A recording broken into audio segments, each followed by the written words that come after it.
Buena mi gente del internet, hoy día les traigo lo prometido, velocidad promedio y velocidad instantánea en gráfico.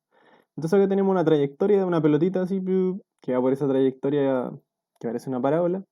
Entonces pueden imaginarse que es como un cañón que dispara con cierta velocidad hacia allá. Y bueno, obviamente cuando uno dispara las cosas hacen esa trayectoria, no siguen derecho hasta el infinito, sino que después en algún momento llegan al piso. Entonces en el eje X tenemos el piso y en el eje Y tenemos la altura. Entonces, tenemos dos vectores de posición. B y U son dos vectores de posición. Digamos, por ejemplo, que en el tiempo, el que se va moviendo es el U, ¿ya? U, por ejemplo, en el tiempo 10 está ahí. Quiere decir que aproximadamente está a los 550 metros de distancia horizontal y más o menos 320 de altura. ¿Se fijan? Entonces, a medida que va pasando el tiempo, U te va diciendo exactamente dónde está la pelota. ¿Se fijan? Que disparamos. Y ahí ya después en el 17 llega al piso. ¿Se fijan? Y B en cambio un vector de posición que está fijo. ¿En qué tiempo está? Más o menos en el 7 más o menos. Sí, probablemente esté en el 7. Ah, sí, pues, está en el 7. Lo puse en el 7. Entonces a los 7 segundos desde que inicia el ejercicio, la pelotita está justo ahí. Entonces, ¿qué es lo que estamos haciendo acá? Fíjense que U menos B es este vector de aquí. Si hacemos la resta de los valores de U y B, así, coordenada a coordenada, nos da este vector de acá abajo, que es C. Ahora, como yo les decía, siempre es bueno poner el vector acá. Como el método gráfico te dice que es eh, la resta de dos vectores, como llegar desde el que está con el signo negativo al que tiene el signo positivo. Bueno, entonces el vector D es un vector que me apunta desde la posición en el tiempo 7, en este caso hasta la posición en el tiempo que yo elijo. Pero recordemos que la fórmula de velocidad es simplemente esa resta dividido por el tiempo que se demora en llegar desde F hasta F'. ¿Se fijan?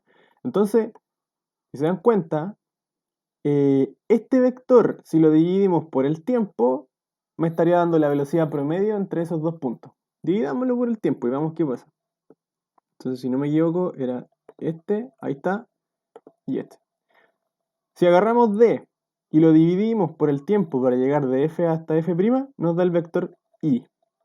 Ahora fíjense que si yo voy acercando F' a F, cada vez estamos dividiendo por un tiempo más pequeñito, pero el vector también se va haciendo más pequeñito, ¿se fijan? Entonces, bueno, esto el programa lo calcula automáticamente y fíjense que el i no es como que se achique, ¿se fijan? De hecho, quizás hasta se vaya agrandando un poco.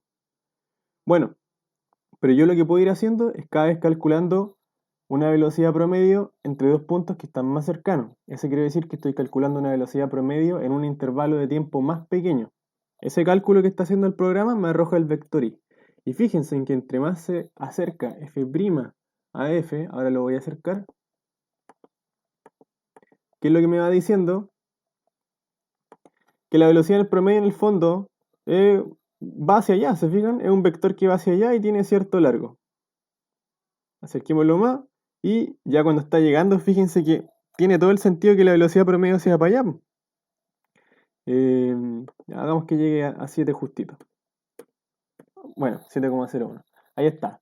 Esa sería como la velocidad casi instantánea en ese punto. Para que sea instantánea tendría que ser exactamente en el 7, pero ya tenemos una aproximación súper buena. Si se dan cuenta, el vector resultante que es el i es un vector tangente a la trayectoria que me apunta más o menos hacia dónde va a ir en el instante exactamente el siguiente.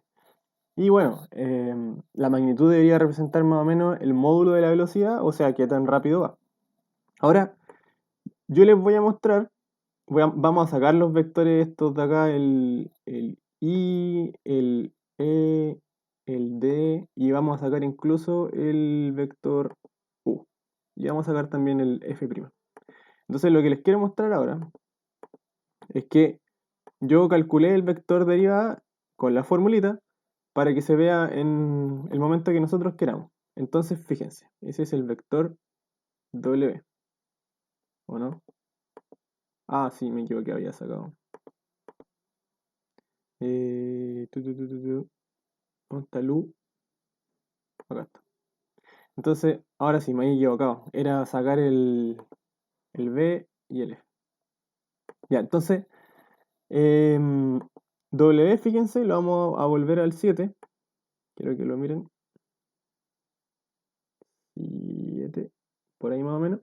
Ese vector W es la velocidad instantánea. Lo saqué ocupando la fórmula de la derivada. Y quiero que lo comparen con el vector I. Es casi igual, porque estamos en 7,05. ¿Se fijan? Entonces I está un poco más corrido. Pero incluso si lo vamos acercando, yo creo, ¿se fijan cómo se van pareciendo más a medida que voy acercando? Entonces, eso es para que se den cuenta que en el fondo la velocidad promedio se va acercando a la velocidad instantánea. Yo ahora quiero que vean la velocidad instantánea, que es el vector W en cada instante de la parábola. Entonces, si se dan cuenta, al principio parte bastante grande y a medida que va llegando a la altura máxima, fíjense cómo se va haciendo un poco más pequeño, pequeño, pequeño, porque la velocidad disminuye entre más altura va ganando y ahora entre más va cayendo, la velocidad se va aumentando, aumentando, aumentando. Fíjense en el tamaño del vector, en qué tan largo es. ¿Se dan cuenta cómo se va achicando a medida que la altura es más grande? En el principio se va achicando porque la gravedad lo hace desacelerar en el eje y luego se empieza a agrandar porque la velocidad también empieza a agrandar su componente en el eje Y, ¿se fijan?